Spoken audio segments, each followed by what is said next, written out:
My name is Reverend Donna Maurer, and I'm the spiritual leader of the Sonoran Desert Center for Spiritual Living in Amado, Arizona. And we're here on Zoom. I'm with our music director, Heather O'Day, and our practitioner of the day, Judy Robertson. We thank you for sharing your time with us, and Heather will ring the bells that open our service.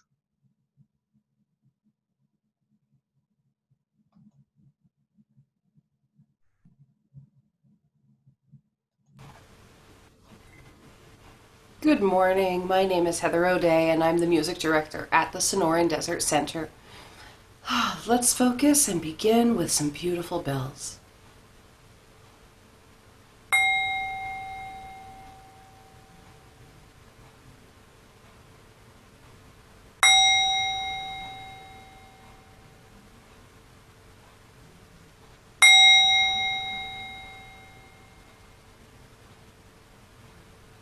Hello, my name is Judy Robertson, and it's my pleasure to be a practitioner today. If you would care to relax, take a deep breath, close your eyes if you wish while I do the invocation. There is only God. No matter what you are looking at, it's just another part of the oneness. We are all one with Spirit. We are all divinely connected. And we are also always divinely guided. I do know that the love that God has for us is an unconditional love. And there is nothing you can ever do to lose that love. God always loves us. And let us affirm that now as we say together, and so it is. Namaste.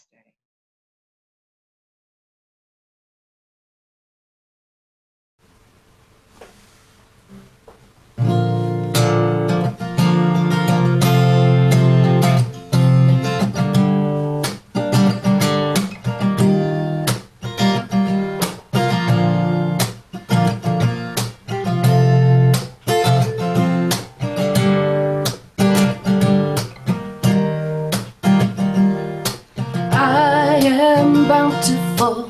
I am beautiful. I am an instrument of love, love, love. I am magical. I am mystical. I am an instrument of love, love, love. I am love, love, love, love, love. I am love, love, love, love, love. I am bountiful. I am beautiful. I am an instrument of love, love, love. I am magical. I am mystical. I am an instrument of love, love, love. I am love, love, love, love, love. I am love, love, love, love, love.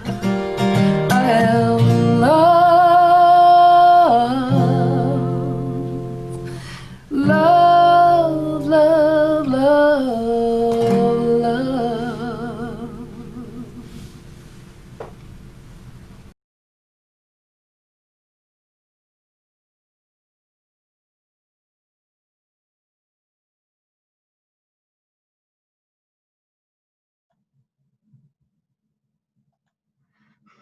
Thank you, Heather. All this month, we're looking at the various aspects of our teaching, known as the science of mind. And this week, we're going to discuss the science of mind as a synthesis of love and law. You know, we all understand the scientific law of cause and effect, that every action produces a reaction. We've just seen how the heavy rains from Hurricane Cristobal has caused flooding in the streets of New Orleans. Many of us watched the launch of SpaceX carrying astronauts to the space station. SpaceX engines pushed out hot gases toward the ground, the action, which created the shuttle's liftoff into space, the reaction. So this is true for the physical world, and it is true in the realm of the metaphysical as well. Our thought is the action that creates the effect or results in our world. And that process is facilitated by law, what we call the law of mind. Our founder, Dr. Ernest Holmes, made this statement: love points the way, and the law makes it possible. And in that same chapter of the Science of Mind textbook, he says, in an intelligent study of the teachings of the science of mind, we come to understand that all is love, and yet all is law. Love rules through law. Love is a divine givingness.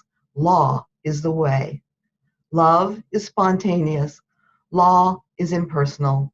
We should study the nature of reality with this in mind, and in this way, we shall avoid two grave mistakes: either viewing life as made up only of mechanical laws, or viewing it as made up of only spontaneous actions, irrespective of law and order. Most of us really believe that love is a synonym for God. And we've probably at some point in our lives heard the statement, if God is love, how could he send an earthquake, flood, tsunami, hurricane, volcano that kills so many people?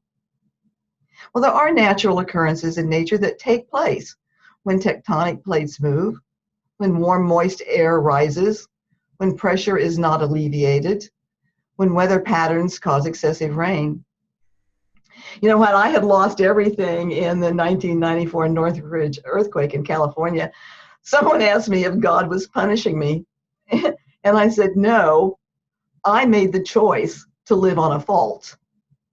You know, there are other disasters in which humans do have a hand.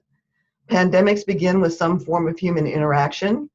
Wars, climate change, racial unrest, all stem from human choices. It's the combined belief that we, as a race, the human race, have agreed upon. And it's what Ernest Holmes refers to as race consciousness. Dr. Carl Jung called it our collective consciousness. But what I would prefer to emphasize in our teaching is how you and I can use this synthesis of love and law to create a better world, a more thoughtful way of living, confidence in ourselves and others, a faith in a divine intelligence that will see us through anything, and a belief that this world is a friendly place. So one of the first things we have to do is stop believing in an anthropomorphic God. We've been told that we are made in the image and likeness of God. That doesn't mean there's a man in the sky somewhere that looks like us, only bigger. God is not made in the image and likeness of us. It does mean because God is infinite, we are some part of God, and therefore the attributes of God, love, peace, joy, truth, harmony, those are inherently ours. And it does mean that the same creative process that produces the galaxies is the creative process that we use every time we think. When we can see that we are standing in the midst of absolute love, absolute intelligence, and divine creativity, when we can truly get that what God is, I am, and what God is, I am using through my own thoughts and beliefs, then we become better able to see through the eyes of love. When we open our minds to this something greater, aligning our thinking with those attributes of God, then we have set a creative process in motion through the law of mind, which will create personal experiences that reflect those attributes. But unfortunately, the reverse is also true. We are born with the power of choice. That's what makes us humans and not robots. We can choose to see life as unbearable, to see ourselves as unworthy, to see others as untrustworthy, and to see an unfriendly world. And that will be our experience. until we make different choices, until we set a new cause in motion. Our thought believed in is the starting point of the creative process.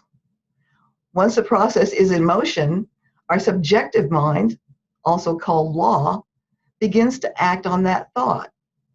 We used the analogy last week of the soil acting upon the seed. Thought and law synthesize to bring a result into physical form that is a recreation of that original thought. And that's why Dr. Holmes said that science of mind is a synthesis of love and law. If our thought is aligned with love, then the law must act upon our thought, and our outer experiences will reflect this love. When I lived in Florida, I had direct TV, and most of the time we got wonderful satellite reception. But the dish, which receives the satellite images, must have a clear view of the southern sky. So whenever there were major storms, the images on my TV screen became distorted, or the screen went blank, with the exception of the words "looking for satellite." The satellite was still sending its signal. That hadn't stopped. The dish was working perfectly. That hadn't stopped. My TV was ready and able to receive the signal. But the flow between the satellite and the dish was blocked by storm clouds. And when the storm clouds passed, the reception returned to its original clarity. There was nothing that the satellite, the dish, or the TV had to change in order for the program to work. The blocks simply needed to be removed. Our connection with spirit is very much like this. We, as individualized centers of spirit, are perfect, but sometimes our thoughts are not in alignment with spirit. We have blocked that flow.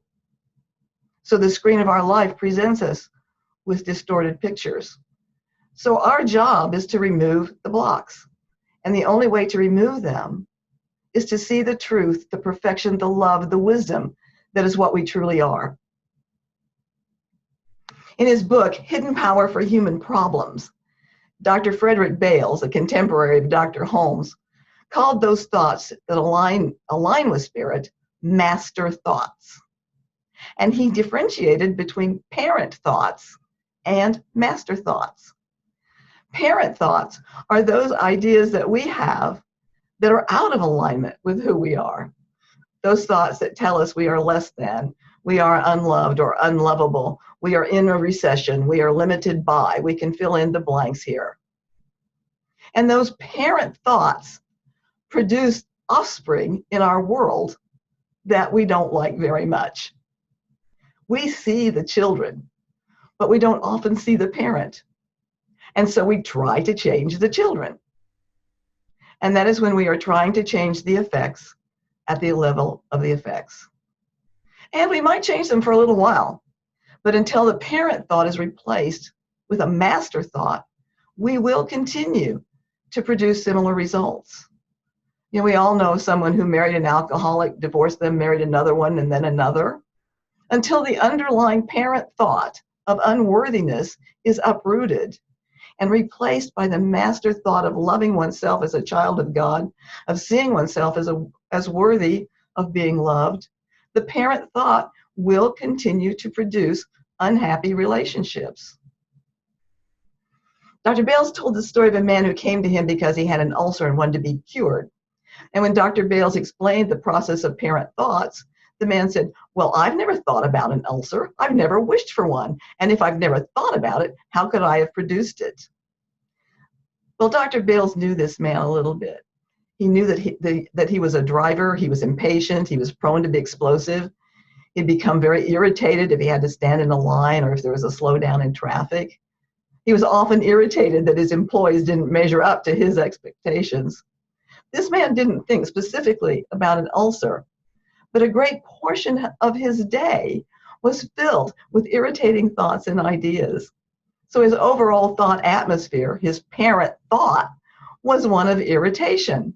So it's pretty easy to see how this man's inner irritation manifested itself in the form of an ulcer. So the ulcer is the offspring, the child of that parent thought. Dr. Bale's job was to unmask the parent thought to this man so it would bear no more children and to lay the foundation for master thoughts. The man told Dr. Bales that he'd tried to stop being so impatient. He tried to ignore the things that were agitating him, but to no avail. So Dr. Bales asked him, "What is the most peaceful scene you can ever remember seeing?" And the man said, "Well, that's really easy. I see it every evening. It's the view from my home. We're on a hill overlooking the Pacific Ocean. And every day when I get back from the office, I sit on the patio with a glass of wine and I watch the sunset over the ocean." And Dr. Bill said, "Good, let's start with that. Can you imagine the sun ever becoming irritated or impatient? Can you imagine anything that would spoil its tranquility? So this evening, as you watch that sunset, quietly say to yourself, I am part and parcel of this beautiful universe, part of that tranquil sun, part of the infinite hand of love that guides it. Deep within me is the tranquility of the eternal. That is my true nature." Well, the man objected, "I've been watching the sunset for years and it's not made me peaceful." To which Dr. Bales replied, "That's because you've never definitely associated yourself with it. You've seen it as something apart from you. You've not allowed yourself to be drawn through it into a personal relationship with its creator." The man agreed to try, but he said, "I'm really not truly convinced. I just kind of think it won't work." But Dr. Bales said, "Well, please do it anyway, and just add the words, 'This is the truth about me, whether I believe it or not.'" Well, in 2 weeks, the man was back, but it wasn't the same man.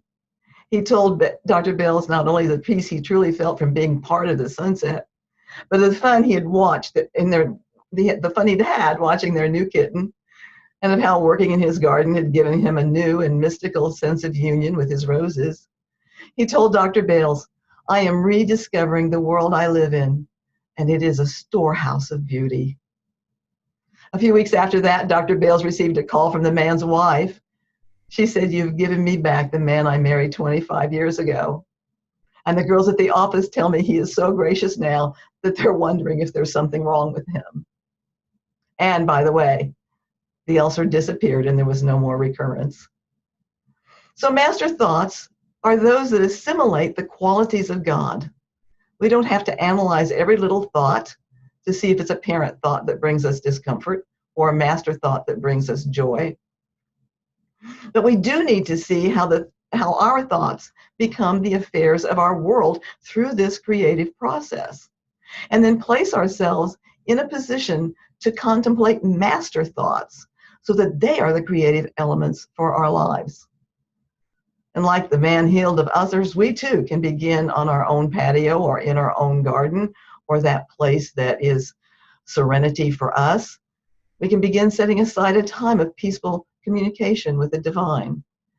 We can begin to realize that we are in the midst of and part of an intelligent, continually creative, dynamic, conscious activity. God is ever going forth into new expression, and every word we speak, every thought we think, is a further creative activity of God at the level of our expression of God. Ernest Holmes says we should awake to the living presence of the eternal God within each of us and enter into a realization of a new peace and joy as we come to surrender all littleness and all fear and doubt. That great river of life flowing through us will renew our vigor, remake our strength, and ennoble our being, heal our bodies, and bring peace to our hearts. As our thoughts are cleared of all that is unlike that which created us out of itself, they become receptacles for the outpouring of all that is good, wonderful, and true. As you and I begin to understand the creative process and use the law of cause and effect from our master thought level, I trust that we can say, as the man did, healed of his ulcer, I'm rediscovering the world I live in. It is a storehouse of beauty. That's a synthesis of love and law. Love points the way, and the law makes it possible. Thank you. Namaste.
decision right here and now.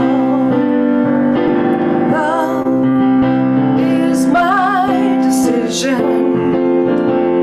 It's up to me to stand on that bridge. Love is my decision. No one else can make me forgive. Once I decide to change my mind, love will show me how. Love is my decision. My decision right here and now. Love is my decision. It's up to me to dance down that road. Love is my decision. No one else can lighten my load. Once I decide to change my mind, love will show me how. Love is my decision. My decision right here and now.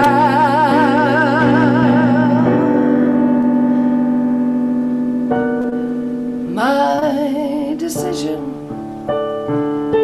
right here and now. Right here and now.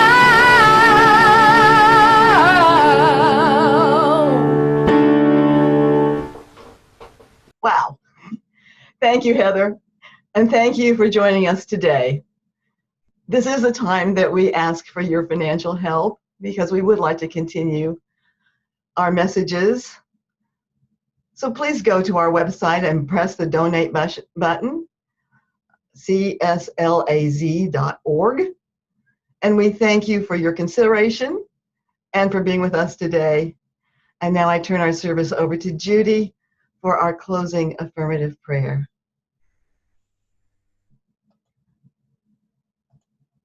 As you go out into this world today, please just let your light shine so brightly. And that way, everyone that you come in contact with will feel your loving presence and they will be comforted by it. Namaste.